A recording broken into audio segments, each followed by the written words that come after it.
Did you know that sunflowers can follow the movement of the sun throughout the day? This phenomenon is called heliotropism and is a form of adaptation to the environment.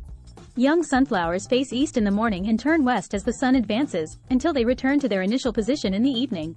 This allows them to make better use of the sun's light and heat, which helps them grow faster and produce more seeds. But how do sunflowers know which way the sun will rise each day? The answer lies in their genes and biological clocks. Sunflowers have a gene that allows them to detect the direction of light and another that regulates their circadian rhythm, that is, the 24-hour cycle that marks their activities. These two genes are synchronized with each other and with the sun, so sunflowers know when and where to turn. However, when sunflowers mature and flower, they stop moving and remain stationary facing east.